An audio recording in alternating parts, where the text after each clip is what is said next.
Hey fourth graders, it's Miss Brisson here. I figured I would get on and say hi and do a quick introduction before we continue reading our book today.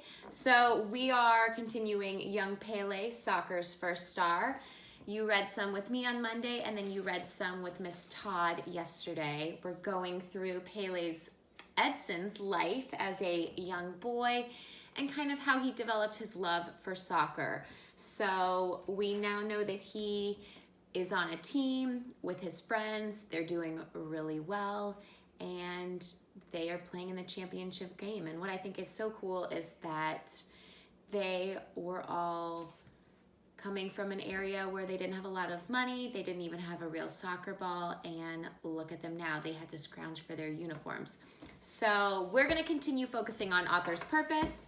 I've got my chart here. I want you to take your chart out and get ready so that we can continue reading and finish the book today. And we're gonna continue to focus on our three author's purposes within this biography. Remember, we've got persuade, which is convince, inform, which is teach, and entertain, which is enjoy or feel something.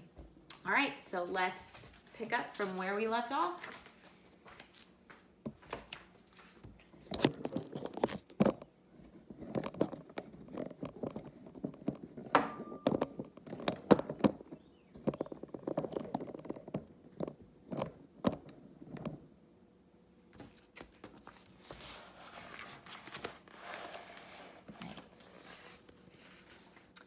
Pele's skills were growing faster than his body. By now, his teammates were heads taller than Pele. But it was Pele who could play center forward, defense, even goalie. Other teams noticed how quickly he dribbled, always with an eye for a pass. Goal! Fans would shout when Pele scored, usually into a tight corner of the goal or after a quick fake. In a game where one goal is often all that's scored, Pele could score 3 alone. Other teams with better uniforms, coaches, and fields tried to convince him to play for them, but Pele stayed loyal to Americana. Remember, we found out that is what they decided to name their team. When Americana's turn came to play in the youth soccer tournament, the team knew it had one advantage over all the others. Its players could work together. On the day of their game, the Barrow Athletic Club stadium was packed with 5,000 fans. That's a lot of fans, especially for their age. Standing on the lush green grass. Lush means very bright and beautiful and thick. Lush green grass. Pele forgot all about his father watching in the stands and his mother worrying at home over his future. Left foot, right foot, he said to himself over and over again. By the time the whistle blew, he was focused only on the goal. So I'm going to take my chart out and we are going to discuss the purpose of this page. She goes into detail about the stadium, the fans, the lush green grass, him reminding himself left foot, right foot. But we're just going to think about describing that big game. So I want you to, what do you think? What are you thinking? So I'm going to put, this is page 25. I'm going to put lush green grass. And I'm also going to put a packed stadium. If I were to close my eyes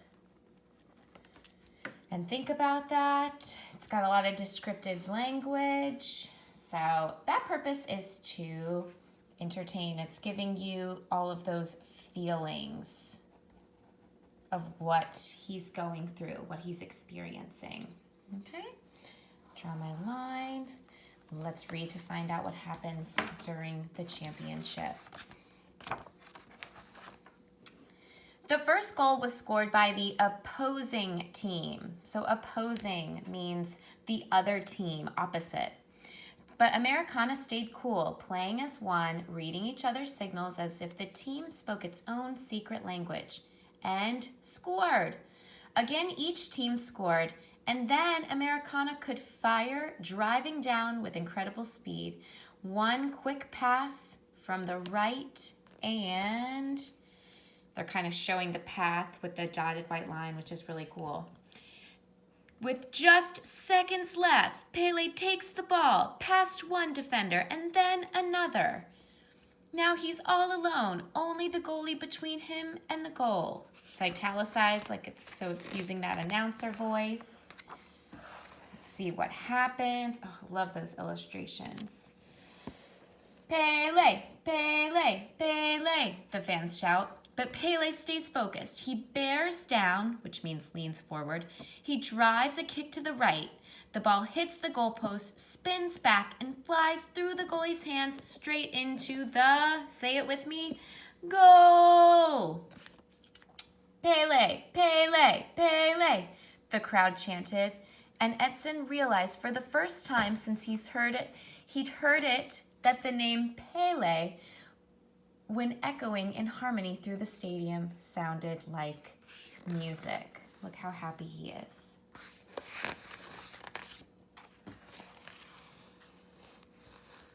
As he and his father headed home, Pele was followed by the sound of his fans shouting, "Congratulations, Pele!" But when he saw Donna Celeste poised in their doorway, standing, shaking her head, his steps slowed. Then his mother moved toward him and pulled him to her and hugged him. "Congratulations, my son," she whispered. So she's very proud of him as well. Remember, she was a little hesitant. I'm now going to read the author's note, and this is where your exit ticket is going to come in. So I want you to pay very close attention. You might even want to pause the video so that you can read it again. So here's the note from the author. Born on October 23rd, 1940, Pele would grow up to become the greatest player of soccer, or football as it is called in countries outside the United States, the world has ever known. So as I continue reading, I want you to think, what is the author's purpose for just the author's note? What are they trying to do? Are they trying to convince you to think or feel a certain way? Are they trying to teach you something? Or are they trying to help you enjoy something? Though the origin of the name Pele is unknown, some believe it derives from the word pé, meaning foot, in Portuguese, which is often yelled in frustration by players when the soccer ball is mistakenly touched by the hand. Still others believe that the name was given as a tribute to the soccer star Pele. Over the course of his career, Pele had many nicknames. In Italy, he was called Il Re, the King. In France, La Taupe Noire, the Black Tulip. And in Brazil, Pérola Negra, the Black Pearl. In 1958, at 17 years old, he was the youngest player in history to compete in a World Cup championship, and he led his team to victory over Sweden and the Brazil's first World Cup, so they had never won before. At 21, he led his team to another World Cup championship and did it again at 29. In all, he played 1,363 games, scoring an incredible 1,281 goals. Brazil's famous number 10 brought grace and excitement, speed and aerobatics, the likes of which have never been seen before or since, to the soccer field.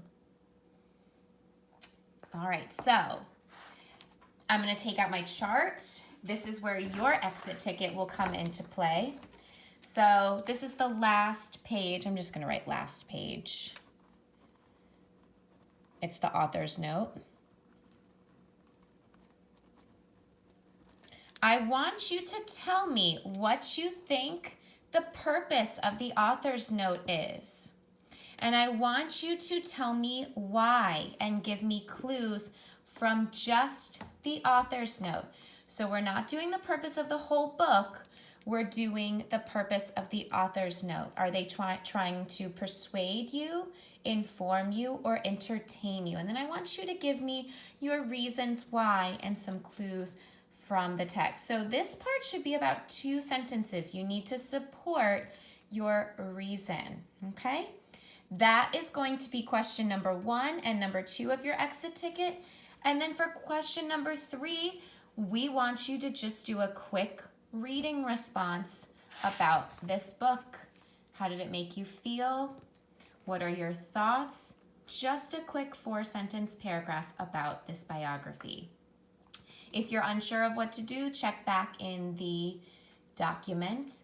But this was a great book. I really enjoyed reading it since, as you know, I played soccer all growing up and in college. So it was really enjoyable to read about how the best soccer player in the world started his career. All right, I will talk to you all soon and have a good afternoon.